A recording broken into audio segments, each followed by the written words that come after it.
The Black Cat's Message, retold by S. E. Schlosser. I came home late one night after work and found my wife, Ethel, puttering about the kitchen with a big yellow cat at her heels. "And who is this?" I asked jovially. "This is our new cat," said Ethel, giving me a hug and a kiss to welcome me home. She just appeared at the kitchen door and wanted to come in.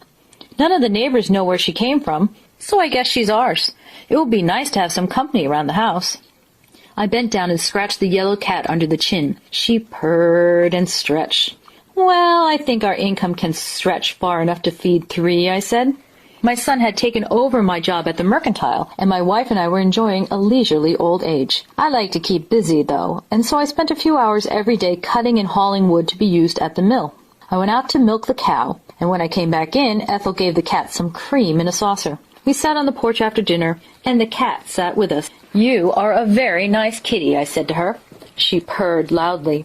"Donald," Ethel said. She sounded worried. I turned to look at her.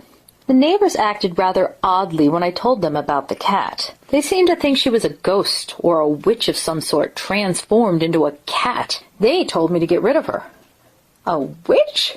I asked and laughed heartily. "Are you a witch, little cat?" The cat yawned and stretched. Reluctantly, Ethel started to laugh with me. It seemed such a ludicrous notion. We sat watching the beautiful sunset, then took ourselves to bed. The cat quickly became an essential part of our household. She would purr us awake each day and wait for cream when I brought in the morning's milking. She followed Ethel around, supervising her work during the day, and sat by the fire at night while we read out loud. The days became shorter as autumn approached. Often I would work until nearly sunset cutting and hauling wood. One night in October, I didn't finish hauling my last load until dusk. As soon as I had piled the last log, I started down the road, hoping to get home before dark, since I had not brought a lantern with me. I rounded a corner and saw a group of black cats standing in the middle of the road. They were nearly invisible in the growing dark. As I drew nearer, I saw that they were carrying a stretcher between them. I stopped and rubbed my eyes. That was impossible, my brain told me. But when I looked again, the stretcher was still there, and there was a little dead cat lying on it. I was astonished. It must be a trick of the light, I thought. Then one of the cats called out, "Sir, please tell Aunt Can that Polly Grundy is dead." My mouth dropped open in shock. I shook my head hard, not believing my ears. How ridiculous, I thought. Cats don't talk. I hurried past the little group, carefully looking the other way. I must be working too hard, I thought, but I couldn't help wondering who Aunt Can might be. And why did the cat want me to tell her Polly Grundy was dead? Was Polly Grundy the cat on the stretcher? Suddenly I was confronted by a small black cat standing directly before me. I stopped and looked down at it. It looked back at me with large green eyes that seemed to glow in the fading light. "I have a message for Aunt Can," the cat said. "Tell her that Polly Grundy is dead." The cat stalked past me and went to join the other cats grouped around the stretcher. I was completely nonplussed. This was getting very spooky.